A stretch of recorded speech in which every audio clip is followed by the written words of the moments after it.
दोस्तों, आज हम आपके लिए एक ऐसा दिल दहला देने वाला वाकया लेकर आए हैं जिसे सुनकर आपके रोंगटे खड़े हो जाएंगे।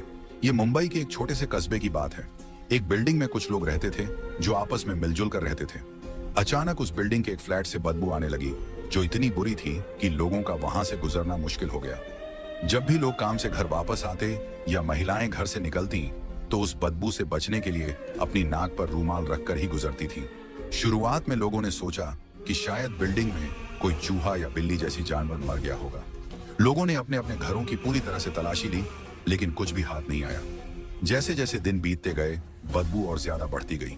फिर धीरे धीरे सबको यह एहसास हुआ कि यह किसी जानवर की नहीं बल्कि किसी इंसान की लाश की बदबू है। यह सुनकर सबकी आंखें फटी की फटी रह गईं। लेकिन आखिर मामला क्या था? उस बिल्डिंग के फ्लैट से इंसानी लाश जैसी बदबू क्यों आ रही थी? आखिर ऐसा क्या हादसा हुआ था जिसने सबको हिलाकर रख दिया? उस बिल्डिंग में 4 अपार्टमेंट थे, 701, 702, 703 और 704। अब लोग सोच में पड़ गए कि आखिर माजरा क्या है। 701 वाले ने 702 वाले से पूछा और इसी तरह सभी आपस में पूछताछ करने लगे। फिर सभी ने मिलकर 704 वाले फ्लैट में रहने वाले व्यक्ति से बात करने का फैसला किया।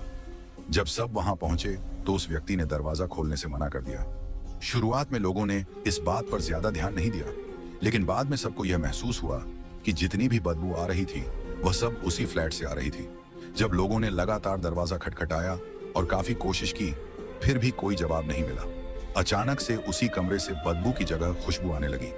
इससे सबको यह एहसास हुआ कि कमरे के अंदर जो भी व्यक्ति है उसने अभी अभी रूम फ्रेशनर का इस्तेमाल किया है। लोग तुरंत नीचे आ गए और बिल्डिंग के मैनेजर से बात की। उन्होंने कहा, सर, हमारे फ्लैट्स में बहुत ज्यादा बदबू आ रही है, कृपया इसका कुछ समाधान निकालिए। लेकिन मैनेजर ने इस बात पर ज्यादा ध्यान नहीं दिया और समय बीतता गया। जैसे जैसे बदबू बढ़ती गई, लोगों ने यह ठान लिया कि वे उस कमरे में रहने वाले व्यक्ति से बात करके ही रहेंगे और उसे अपने फ्लैट की सफाई करने के लिए कहेंगे। उस फ्लैट में जलील नाम का एक आदमी रहता था। जब दूसरे अपार्टमेंट का एक व्यक्ति उसके कमरे के बाहर खड़ा कुछ सोच रहा था, तभी जलील कमरे से बाहर आया। उसके सामने खड़ा शख्स जलील को देखकर कहने लगा, तुम्हारे अपार्टमेंट से बहुत ज्यादा बदबू आ रही है और इस बदबू की वजह से हमारे 7वें माले पर खड़ा होना भी मुश्किल हो गया है। तुम्हें अपने कमरे की सफाई कर लेनी चाहिए। हो सकता है तुम्हारे कमरे में कोई जानवर मर गया हो।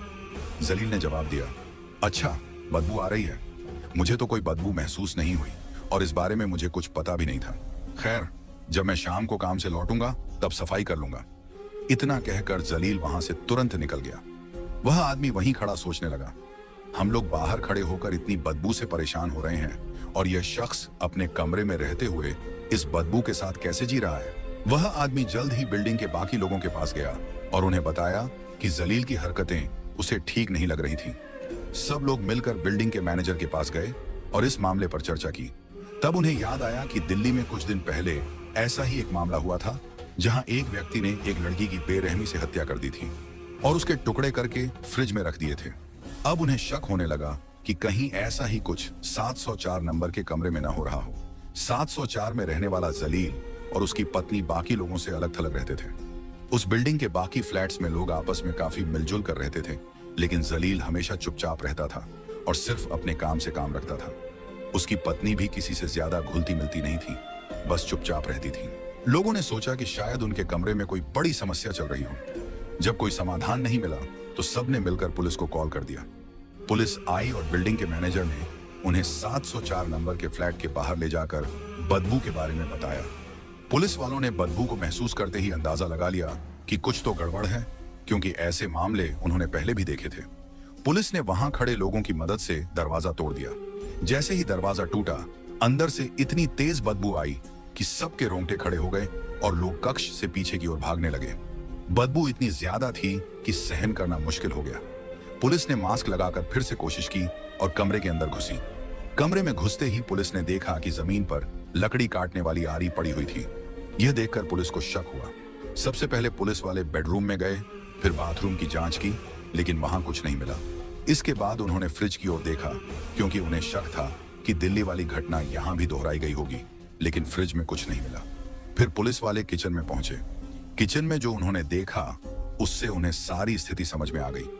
किचन में 2 बाल्टियां और एक टब रखा हुआ था जिनमें खून भरा हुआ था। खून के साथ उन बाल्टियों में छोटे छोटे मांस के टुकड़े भी थे। लेकिन अभी भी यह साफ नहीं हो पाया था कि यह मांस के टुकड़े किसी जानवर के हैं या इंसान के। उनमें से कई लोग यह सोच रहे थे कि यहां जरूर कुछ गलत हो रहा है।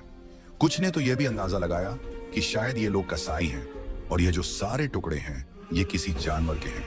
लेकिन थोड़ी देर बाद उनकी यह सोच बदल गई जब उन्होंने एक बाल्टी में एक मानव टांग देखी। उसके अलावा वहां और भी छोटे छोटे मांस के टुकड़े थे। पुलिस ने और गहराई से जांच की और पाया कि रसोई में एक प्रेशर कुकर भी है जो ढका हुआ था। जैसे ही पुलिस ने प्रेशर कुकर खोला, उनके सामने एक और चौंकाने वाला दृश्य आया। प्रेशर कुकर के अंदर भी मांस के कई टुकड़े भरे हुए थे। चूल्हे पर एक तवा भी रखा था, जिसे जब ध्यान से देखा गया तो पता चला कि उसी तवे पर मांस को भूनने का निशान था। पुलिस के मन में सवाल उठ रहे थे कि आखिर वह इंसान कौन था जिसे इस तरह से मार दिया गया। इसी बीच पुलिस को एक कटी हुई चूड़ी मिली जो किसी महिला की थी। अब उन्हें समझ में आ गया था कि यह सभी टुकड़े एक औरत के हैं। अब तक उनके पास एक सुराग था, लेकिन उन्हें पता करना था कि यह महिला कौन थी। पुलिस ने पास के लोगों से पूछताछ की। लोगों ने बताया कि यहाँ एक जोड़ा रहता है, जलाल और उसकी पत्नी मबीना। जलाल को सुबह देखा गया था, लेकिन मबीना को 2-3 दिन से कोई नहीं देख पाया था। अब पुलिस को शक था कि शायद यह मबीना ही है, लेकिन सच क्या था यह जलाल ही बता सकता था। पुलिस ने तय किया कि उन्हें जलाल को पकड़ना होगा, लेकिन एक समस्या थी। अगर उन्होंने उसे अचानक पकड़ लिया तो वह भाग सकता था और फिर उसे ढूंढना मुश्किल हो जाता। इसीलिए पुलिस ने योजना बनाई कि वे 2 पुलिसकर्मियों को सिविल कपड़ों में बिल्डिंग के अंदर छोड़ देंगे, जबकि बाकी लोग बाहर उसके आने का इंतजार करेंगे। इससे जलाल को भागने का मौका नहीं मिलेगा। अब पुलिस जलाल का इंतजार कर रही थी। जैसे ही शाम हुई, जलाल काम से वापस आया। पुलिस ने उसे चारों ओर से घेर लिया। पुलिस वालों ने फौरन जलाल को पकड़ लिया और जब उससे पूछताछ की गई कि उसके कमरे में क्या हो रहा था और उसकी बीवी कहाँ है, तो जलाल के तो होश उड़ गए। फिर वह कहने लगा, साहब चलो कमरे में बैठकर मैं आपको सारी सच्चाई बताता हूँ और यह भी बता देता हूँ कि इन सब चीजों में मेरी कोई गलती नहीं है। पुलिस वालों ने कहा, गलती किसकी है ये तो हम पता कर ही लेंगे, लेकिन तुमने जो कुछ किया उसके बारे में खुलकर बताओ। जलाल ने जल्दी से सिगरेट का कश लिया और फिर अपनी बात शुरू की। उसने बताया, मैं एक छोटे से घर में अपने माँ बाप के साथ रहता था और मेहनत मजदूरी करता था। जब मैं जवान हुआ तो मेरे माँ बाप दुनिया से चल बसे। अब मैं बिल्कुल बेसहारा हो गया था। बेरोजगार तो मैं पहले ही था, कभी काम मिलता कभी नहीं, लेकिन फिर मैं एक पक्की जगह पर नौकरी करने लगा। वह एक परचून की दुकान थी। मैं दुकान अच्छे से चला रहा था। आसपास के लोग वहां से सामान खरीदते थे और मेरी भी बहुत इज्जत करते थे। मेरी काफी जान पहचान हो गई थी। लेकिन एक दिन कुछ ऐसा हुआ कि उस दुकान पर एक औरत आई जो सामान खरीद कर चली गई। वह अक्सर मेरी दुकान पर आने लगी और मुझे वह अच्छी लगने लगी। कुछ दिन तो बड़े अच्छे गुजरे, लेकिन अचानक एक हादसा हुआ। एक कार की टक्कर से मेरा एक्सीडेंट हो गया और मेरा काफी खून बह गया। मुझे खून चढ़ाया गया ताकि मेरी जान बच सके। अल्हम्दुलिल्लाह मैं ठीक हो गया, लेकिन कुछ महीनों बाद फिर से बीमार पड़ गया। जब मैंने अस्पताल जाकर अपने टेस्ट कराए तो मुझे पता चला कि मुझे कैंसर हो गया है। मैंने और टेस्ट करवाए और अंदाजा हुआ कि जिस खून से मेरी जान बचाई गई थी उसी की वजह से मुझे यह बीमारी हुई। मैंने इलाज करवाना शुरू किया और फिर से अपने काम पर लौट आया। उसी दुकान पर फिर से मेरी मुलाकात उसी लड़की से हुई जिसका नाम मबीना था।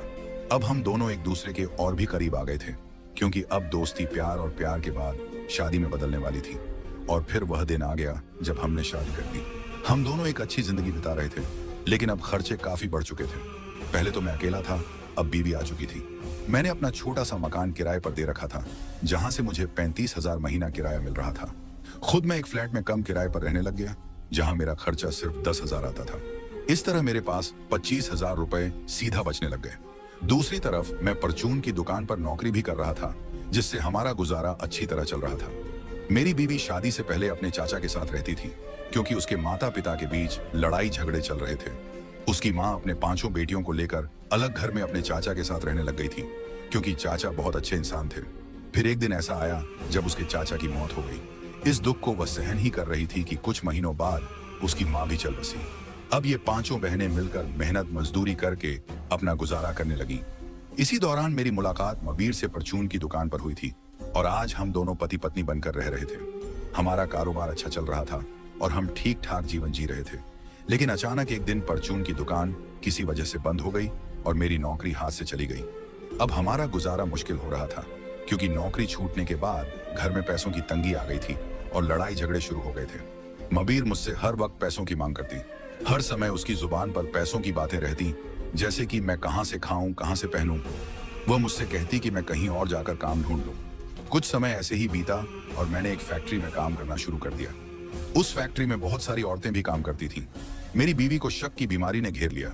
जब मैं शाम को थका हारा घर लौटता तो वह मुझ पर शक करती और तरह तरह की बातें सुनाती। कभी मेरा मोबाइल छीन लेती तो कभी बहाने बनाकर बुरी बुरी बातें बोलती, जिससे मेरा गुस्सा भड़क जाता। मैंने अपनी बीवी को कई बार सफाई दी, लेकिन वह किसी भी तरह नहीं समझी। एक दिन मैं तंग आकर अपनी बीवी को 2 थप्पड़ मार बैठा। उसने रो रो कर पूरे घर को सर पर उठा लिया। जैसे तैसे करके मैं काम पर निकल गया। पूरा दिन फैक्ट्री में काम करता रहा, लेकिन मेरे मन में बीवी की बातें ही घूमती रहीं। मैं दुआ कर रहा था, या अल्लाह मेरी बीवी को हिदायत दे। शाम को जब मैं घर लौटा और कमरे का दरवाजा खोला तो मेरे पैरों तले जमीन खिसक गई। मेरी बीवी जमीन पर गिरी पड़ी थी और उसके आसपास कुछ दवाइयां बिखरी हुई थीं। मैंने भागकर उसे उठाया तो उसके मुंह से झाग निकल रहा था और उसकी सांसें नहीं चल रही थी। मेरी बीवी इस दुनिया से जा चुकी थी। उसने जहर खा लिया था। पुलिस ने मुझसे पूछा, अगर तेरी बीवी ने जहर खा लिया था तो तूने पुलिस में शिकायत क्यों नहीं की? मैंने डरते हुए जवाब दिया, मुझे डर था कि पुलिस मुझे ही दोषी ठहराएगी और जेल भेज देगी, क्योंकि गलती तो मेरी बीवी की थी और मैं बलि का बकरा बन जाता। इसीलिए मैंने आप लोगों को कुछ नहीं बताया। मैंने सोचा कि क्यों ना मैं उसकी लाश को ठिकाने लगा दूं, लेकिन पूरी लाश को ऐसे ही बाहर ले जाना मुश्किल था, क्योंकि मैं 7वीं मंजिल पर रहता था। अगर मैं लाश को बाहर ले जाता तो कोई ना कोई मुझे देख लेता और सवाल करता कि तू यह क्या कर रहा है। तब मैं उन्हें क्या बताता? फिर मैंने फैसला किया कि बीवी की लाश के छोटे छोटे टुकड़े कर दूंगा और उन्हें ठिकाने लगा दूंगा। सबसे पहले मैं शहर जाकर कुछ औजार खरीद लाया, जैसे कि हथौड़ा, आरी, लकड़ी काटने वाली कट्टर और कुछ और सामान। फिर मैं घर लौट आया और बीवी की लाश के छोटे छोटे टुकड़े करने लगा। लेकिन मुझे पता था कि मैं यह काम बहुत जल्दी नहीं कर पाऊंगा और थोड़े ही समय में लाश सड़ने लगेगी और बदबू आने लगेगी, क्योंकि इंसान की लाश की बदबू जानवर की लाश से कहीं ज्यादा भयानक होती है। ये बात मुझे अच्छे से पता थी। तब मैंने सोचा कि इस बदबू को खत्म करने का एक ही तरीका है। मैंने एक प्रेशर कुकर लिया और बीवी की लाश के कुछ टुकड़े उसमें डालकर उबालने लगा। उबालने के बाद मैं उन्हें तवे पर फ्राई कर लेता था।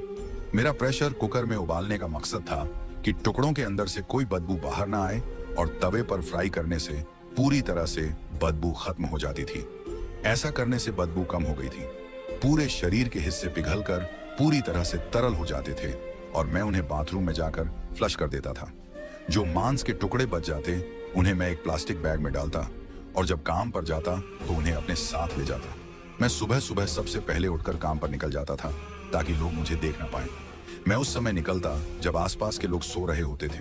फिर मैं इन छोटे छोटे टुकड़ों को बाहर फेंक देता जहां कुत्ते होते थे और वे इन टुकड़ों को खा लेते थे। इस सोसाइटी में रहने वाले सभी लोग इस बात से हैरान थे कि ये कुत्ते हर रोज हमारे ही इंतजार में क्यों रहते हैं कि कोई इन्हें खाने को कुछ देगा। जब लोग कुत्तों को रोटियां डालते तो कुत्ते उन्हें सूंघते तक नहीं थे। लोग परेशान थे कि आखिर माजरा क्या है। असल में मैं अपनी बीवी के छोटे छोटे टुकड़े कर उन्हें उबाल कर और तवे पर फ्राई करके कुत्तों को खिला देता था। जब कुत्तों का पेट गोश्त से भर जाता तो उन्हें और कुछ क्यों चाहिए होता। पुलिस वाले जलील की बातें सुन सुनकर दंग थे। उन्हें उसकी बातों पर जरा भी यकीन नहीं हो रहा था। वे सोच रहे थे कि यही अपनी बीवी का कातिल है। उनके समझ में नहीं आ रहा था कि कोई इंसान इतना निर्दयी कैसे हो सकता है। पुलिस को पूरा यकीन था कि जलील ने ही अपनी बीवी को मारा है और अब खुद को बचाने के लिए झूठी कहानियां बना रहा है। पुलिस ने सोचा कि अब इस लाश का पोस्टमार्टम कराया जाए, लेकिन पोस्टमार्टम किसका किया जाए? जलील ने तो पहले ही अपनी बीवी के शरीर के बाकी हिस्सों को कुत्तों को खिला दिया था। सिर्फ एक टांग ही बची थी। पुलिस ने अब घर की पूरी तलाशी शुरू कर दी ताकि कोई और हिस्सा मिल सके जिससे पोस्टमार्टम करवाया जा सके। पुलिस जलील से लगातार पूछताछ कर रही थी और उसकी काफी पिटाई भी हो चुकी थी, लेकिन जलील अब भी अपनी गलती मानने के लिए तैयार नहीं था। जलील ने पुलिस के हर सवाल का जवाब बड़ी चालाकी से दिया, लेकिन पुलिस को यकीन हो गया था कि उसने अपनी बीवी का कत्ल किया है। पूरे मोहल्ले में यह खबर आग की तरह फैल गई थी कि जलील ने अपनी बीवी के साथ कुछ ऐसा किया है जिसकी कल्पना कोई नहीं कर सकता था। ठीक उसी समय पुलिस को एक गवाह मिला जो जलील की बीवी के बारे में जानता था। यह गवाह जलील के पड़ोस में रहने वाली एक औरत नाजिया थी। नाजिया ने पुलिस को बताया, जलील अक्सर अपनी बीवी को पीटता था। मैंने कई बार उसे रोते हुए सुना है और एक बार उसकी बीवी ने मुझसे कहा था कि वह अब और यह सब बर्दाश्त नहीं कर सकती। उसने यह भी बताया था कि जलील के किसी और औरत के साथ नाजायज रिश्ते हैं। यह सुनकर पुलिस का शक और गहरा हो गया। उन्होंने नाजिया से पूछा, क्या तुम्हें यकीन है कि जलील का किसी और औरत के साथ रिश्ता था? नाजिया ने सिर हिलाते हुए कहा, हाँ, मैंने खुद उसे कई बार देर रात बाहर जाते देखा है और उसने मुझे धमकी दी थी कि अगर मैं किसी को कुछ बताऊंगी तो वह मुझे भी नहीं छोड़ेगा। पुलिस अब जलील पर पूरी तरह से शिकंजा कसने की तैयारी कर रही थी। उन्होंने उसकी कॉल रिकॉर्ड्स और मैसेज की जांच की। वहां उन्हें एक नंबर मिला जिससे वह अक्सर बात करता था। यह नंबर एक लड़की का था जिसका नाम शबाना था। पुलिस ने तुरंत शबाना को हिरासत में लिया। शबाना ने कबूल किया कि वह जलील के साथ रिश्ते में थी और जलील उससे शादी करना चाहता था। उसने यह भी बताया कि जलील अपनी बीवी को तलाक देना चाहता था, लेकिन उसकी बीवी राजी नहीं थी। वो बार बार कहती थी कि अगर जलील ने उसे छोड़ा तो वह खुद को मार लेगी, लेकिन मुझे नहीं पता था कि वह वाकई ऐसा करेगी, शबाना ने डरते हुए कहा। अब पुलिस ने जलील से सख्ती से पूछताछ शुरू की। पिटाई के बाद जलील ने आखिरकार सच उगल दिया। उसने कहा, हाँ, मैं शबाना से प्यार करता था, लेकिन मेरी बीवी बार बार मुझे धमकी देती थी कि वह खुदकुशी कर लेगी। उस दिन जब मैंने उसे थप्पड़ मारा तो उसने मुझसे कहा कि अब वह मेरी जिंदगी से हमेशा के लिए चली जाएगी। मैंने सोचा था कि वह मजाक कर रही है, लेकिन जब मैं शाम को घर लौटा तो उसने सच में अपनी जान ले ली थी। पुलिस अधिकारी ने पूछा, तो तूने उसकी लाश को टुकड़ों में क्यों बांटा? जलील ने कांपते हुए जवाब दिया, मुझे डर था कि अगर किसी को पता चला कि उसने खुदकुशी की है तो लोग मुझे दोषी ठहराएंगे, इसलिए मैंने उसकी लाश को ठिकाने लगाने का फैसला किया। लेकिन पुलिस को यह कहानी अधूरी लगी। उन्होंने जांच आगे बढ़ाई और जलील के घर की दीवारों और फर्श से खून के धब्बे इकट्ठा की। यह खून एक तेज धार वाले हथियार से कटने का सबूत दे रहा था। पोस्टमार्टम रिपोर्ट से पता चला कि जलील की बीवी की मौत जहर खाने से नहीं बल्कि गला काटने से हुई थी। पुलिस ने जलील से कहा, तू झूठ बोल रहा है, तेरी बीवी ने खुदकुशी नहीं की थी, तूने उसका कत्ल किया है। जलील अब पूरी तरह टूट गया और उसने कबूल कर लिया। उसने कहा, हाँ, मैंने उसे मारा। वह बार बार मुझे ताने देती थी, मुझे नीचा दिखाती थी, और जब उसने शबाना के बारे में जान लिया तो उसने मुझे घर से निकालने की धमकी दी। गुस्से में आकर मैंने उसका गला काट दिया। जलील को गिरफ्तार कर लिया गया। अदालत में उसे अपने गुनाहों की सजा मिली। जज ने कहा, तेरा गुनाह माफ करने लायक नहीं है। तूने न सिर्फ अपनी बीवी का कत्ल किया बल्कि उसके शरीर के साथ जो किया वह इंसानियत के खिलाफ है। जलील को उम्र कैद की सजा सुनाई गई। शबाना को भी अदालत ने सह आरोपी बनाया और उसे साजिश रचने के लिए दोषी ठहराया।